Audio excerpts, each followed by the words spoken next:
British politics has shifted, the Prime Minister's position in doubt, and you can see it happening street by street. Do you think the Prime Minister should be given cut some slack, or do you think he should be gone?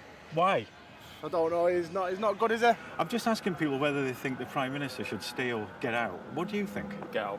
Why is that? It's just bobbins, and no good. Bobbins. Not heard that for a while. Bobbins, northern slang for, well, not very good. They say it always rains in Manchester. Well, it is today. My day in Manchester will reveal many of the reasons why the Prime Minister seems so unpopular. This is first-time voter graduate Max, from a Labour voting family, but he's voted Green. I went off purely vibes, I'll be so honest. Yeah. They gave you good vibes? They gave me good vibes. I feel like a lot of the parties hold up promises and don't fulfil them. So they make big claims and say they're going to do this and say they're going to do that, but don't actually live up to the expectations that they're giving off, and they don't actually fulfil their promises. The Prime Minister is under pressure to step down. Do you think he should be given a chance to govern a bit more, or do you think his time is up? But 2 years is only a short amount of time, to be quite frank. An additional 3 years, so 5 years in total, is enough time for you to get everything that you need to do, I feel like. You know, Manchester's a really interesting place to come to test the mood of Labour. You know, you go around the city centre, you can see lots of evidence of regeneration. And just look at all these new skyscrapers that have been built in the last few years. Actually still quite strong Labour territory in the centre. But move out into the suburbs and things change. Leafy West Didsbury shows another side of Labour's problem. While reform is eating into support in some working class towns, in affluent progressive areas like this one, the Liberal Democrats do well traditionally, but like Labour, they're also losing ground to the Greens. How long have you had this business? Oh, long time, mate. Over 30 years. Wow. Yeah, so you've seen a lot of change on the high street? Yeah. Big changes. Naz Khan is a bit camera shy at first. I can't do the camera, I'm sorry, man. Why not? You're a handsome lad. My missus never says that to me, so I can't be. But it doesn't last long. You won't tell me a bit about business, how it is? It's tough, mate. It's tough, mate. Yeah. It's tough.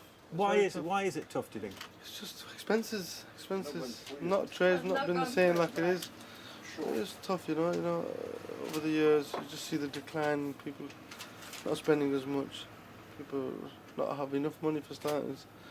It's tight, isn't it? Have you seen that more recently in particular? Yeah. With fuel prices going up. What about the Prime Minister? What do you think of him?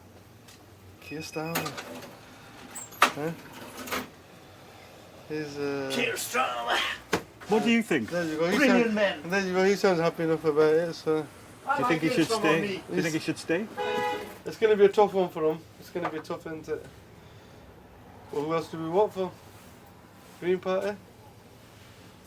So it's too early to say about Green Party, and it's too early to say anything about them yet. Nice to see you. I really appreciate you giving me your time. I cannot thank you enough. All right, it's very generous of you. Bye, guys. Nice to see you. Really interesting talking to Naz. Effectively, lifelong Labour voter, but seems to be losing his faith in Labour. Slightly tempted by the Greens, like so many have in Manchester, but for now, I think holding his nerve. But recently, so many voters didn't hold their nerve. They deserted Labour. Yeah, it sure is. I've come to see Professor Rob Ford from Manchester University, who rather brutally sums it up like this. The problem, I think, is this. Labour, in a post-Brexit environment, are trying to bridge the great chasm in our politics between socially conservative, nationalistic, anti-immigration Leave electorate and a socially liberal, pro-immigration, pro-EU Remain electorate. You end up being everyone's second best choice. You end up falling into the valley of electoral death. And if we look at the economic situation, and let's remember, Keir Starmer's number one priority, his number one mission in opposition was growth. Where's the growth? No growth in income, house prices are still high, taxes are higher, people do not feel the pound in their pocket is going further. To understand where the Prime Minister's problems may now be most serious, we're heading out of Manchester and into Wigan, a town with deep Labour roots, strong working class identity, and now a growing support for reform. How long have you been a taxi driver? 10 years. 10 years. 10 years, yeah. Cameron, the taxi driver, is Manchester born and bred. He's now paying a third more for his fuel because of the war in Iran, and he's hoping the government will sort that out for him. I don't think they've done enough yet, no. Because the fuel prices do need to come down. Do you like Keir Starmer, the Prime Minister? When you see him, what are your views about him? What do you think about him? I think he's alright, he's not that bad, isn't he? But let's just see how he gets on, isn't it? Would you vote for him? Would I vote for him? It's a hard one, isn't it? It depends. What does it depend on? How he is, isn't he? If he's a good Prime Minister, vote for him. If not, then don't vote for him, isn't it? And how do you think he's doing so far? I think he's trying his best, isn't he? Who would you prefer, Sir Keir Starmer or Andy Burnham? Andy Burnham. Why? I think he's good. I like Andy Burnham. Right, good to see you. Thank you. Thanks Take so care. much. Cheers. Wigan is a town built on coal, cotton and heavy industry. As well as doing the local school uniform, we also do workwear. Oh, right, yeah. Impressions is a family-run business selling school uniforms. Katie and her family are Labour to the core, or at least they were. I don't think Labour are offering what we want. I do, running a business, everything has been really difficult for the past, well, probably since COVID, really. Do you think they've made you better off or worse off? Worse off. And I agree what they've done in some respects. So, they've increased minimum wage, which is fantastic. However, as a business, I've had my minimum wage increased. We've had the national insurance increased. Obviously, everything else has come with it. Business rates have gone up because of the new valuations. So there's lots happened and nothing's really benefiting us. I just wonder whether there's more disruption in getting rid of the Prime Minister and then having a big leadership contest, and it can kind of cost us all. As if we got rid of him now, what kind of disruption is that going to give?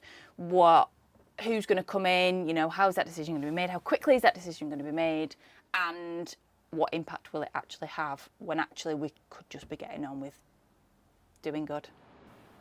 On another street, there's an art gallery, and inside I get chatting to the owner. What was your name? I didn't get your It name. is the scary guy. What's your full name? That's it. Look, 30 years ago I changed my name. Look at this poster here. He's cautious at first. Are you interested in British politics, what's going on around us at the moment? Well, because I'm a British citizen, I can speak. Yeah. See, if I was a visitor, I wouldn't have the right to say my opinion. I'm not happy with it. Do you want to talk to me about it? Well, it depends. What are you going to do with it? I'm going to put it on the TV. Do you think the Prime Minister is in a difficult situation? Some people clearly want him to step down and move aside, and some people think he should be given more of a chance to run the country.